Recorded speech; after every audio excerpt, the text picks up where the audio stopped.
Selamat malam teman-teman semua. Melanjutkan pembahasan kita tentang penyakit leukositozoonosis yang pada part 1 dan part 2 kita sudah mempelajari apa itu penyakit leukositozoonosis dan bagaimana penyebarannya. Sekarang pada part 3 kita akan mengetahui bagaimana penyakit ini menimbulkan gejala, cara mendiagnosanya seperti apa, dan cara pengobatannya. Semoga tayangan-tayangan ini baik soal penyakit leukositozoonosis maupun penyakit-penyakit yang sudah kita bahas sebelumnya dapat memberikan manfaat yang besar untuk peternakan Anda semua. Nah, teman-teman, karena penyakit leukositozoonosis ini mirip dengan gumboro, maka sebenarnya paling tepat adalah dengan diagnosa mikroskopis ya. Namun karena keterbatasan alat bagi peternak tradisional, kita bisa mengetahui penyakit ini dengan riwayat. Apakah sebelumnya mengalami serangan penyakit ini atau tidak? Itu yang pertama, dengan cara riwayat. Kita ketahui dulu, kalau kita pemilik kandang tentu tahu apakah sebelumnya terserang penyakit ini atau tidak. Itu yang pertama. Nah, kalau sudah diketahui, tentu kita bisa melakukan tindakan-tindakan untuk mencegah ya. Karena penyakit ini seringkali berulang, teman-teman. Berulangnya ya karena faktor-faktor yang membawa protozoa ini ke kandang ya.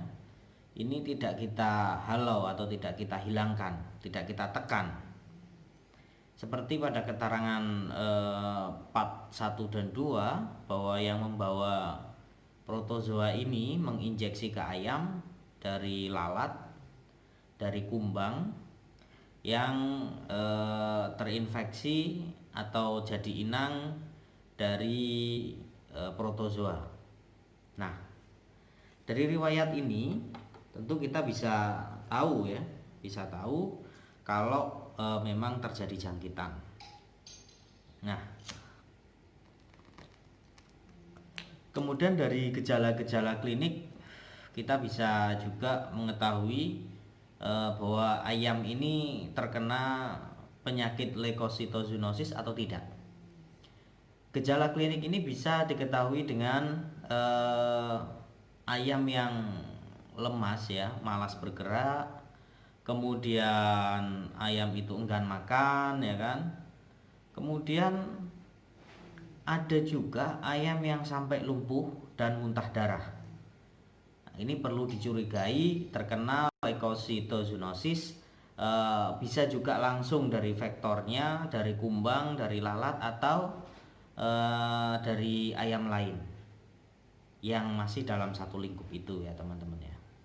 Nah, karena sebenarnya dari ayam ke ayam ini tidak menulari secara langsung, tapi vektor ini selalu ada teman-teman di kandang.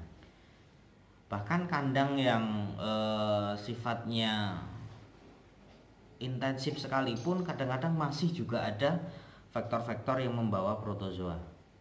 Apalagi kandang itu yang potensial ya untuk kehidupan protozoa, misalnya lembab. Nah, ini sangat berbahaya ya teman-teman ya.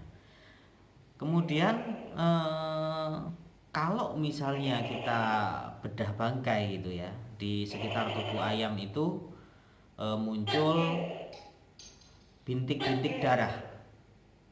Nah, ini ada juga kemungkinan leukositozoonosis dari protozoa. Oke teman-teman, saya mempunyai informasi yang sangat penting. Ini tentang bagaimana teman-teman memaksimalkan potensi ayam di gelanggang supaya tentunya tidak kalah ya. Saya merekomendasikan D80 yang aman dan tentunya bisa dipakai setiap saat ya teman-teman ya, di setiap pertarungan. Dengan D80 kemenangan semakin nyata. Ayam terlihat pucat karena kekurangan darah ya, anemia.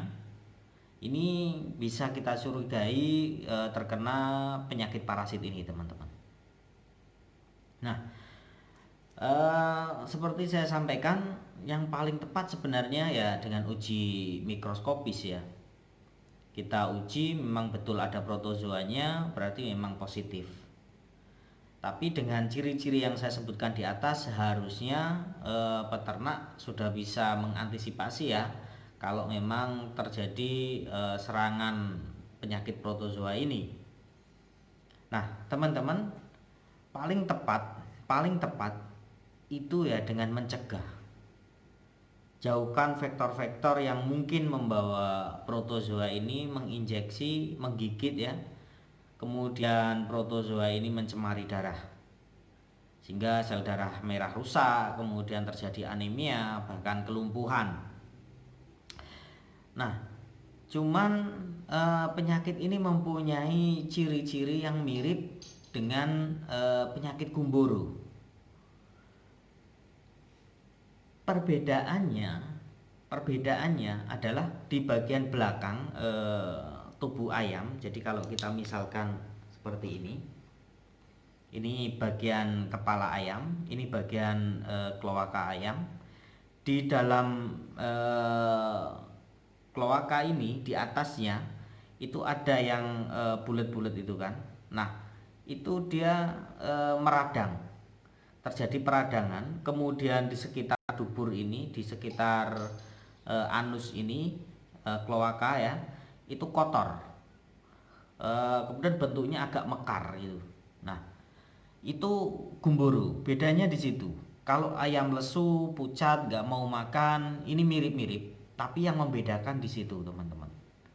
Jadi kalau misalnya ayam itu sampai lumpuh, kemudian pucat ya, coba lihat di kloakanya. Kalau misalnya membesar, membengkak, itu berarti gumboro. Kalau tidak, itu kemungkinan leukositozoonosis, sehingga si ayam ini betul-betul lemes, betul-betul kehilangan darah karena kerusakan sel darah merah. Itu yang membedakan teman-teman antara gumboro dan leukositozoonosis. Kemudian ada lagi yang mirip dengan itu keracunan sulfa, obat sejenis sulfa, namanya sulfamida. Itu bisa juga mempunyai kemiripan. Jadi untuk lesunya, kemudian pucatnya itu sama. Cuman bedanya kalau keracunan ini tidak sampai terjadi kelumpuhan biasanya. Itu seperti itu, tidak sampai terjadi kelumpuhan. Nah, kemudian penanggulangannya bagaimana? Yang paling efektif ya seperti saya sampaikan tadi, menekan dan memutus rantainya si vektor ya. Kalau misalnya kumbang yang membawa gitu ya, berarti kita memutus siklusnya si kumbang ini. Caranya seperti apa? Di tanahnya, di lapaknya itu kita ganti yang baru, kemudian jangan sampai lembab ya, kotorannya dibersihkan. Kemungkinan besar kumbang tidak akan beranak pinak di situ. Kalau misalnya dicurigai dari lalat ya atau nyamuk gitu, diberikan ram nyamuk. Itu kan ada yang ram yang kecil-kecil itu.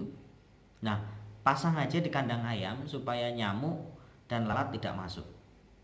Itu salah satu caranya. Kalau misalnya dicurigai itu dari sejenis kumbang ya, kecoa gitu ya, atau apa ya, diusir dengan insektisida. Namun perlu diperhatikan juga keselamatan ayamnya ya. Jadi bisa dibawa keluar dulu ayamnya, baru dibersihkan kandangnya. Itu yang paling efektif dengan memutus rantai vektornya. Namun apabila sudah terjangkit ya harus diobati tentunya ya. Ayam Anda sakit teman-teman, Sudah punya anti aratan belum? Nah, pakai anti aratan. Ayam semuanya sehat,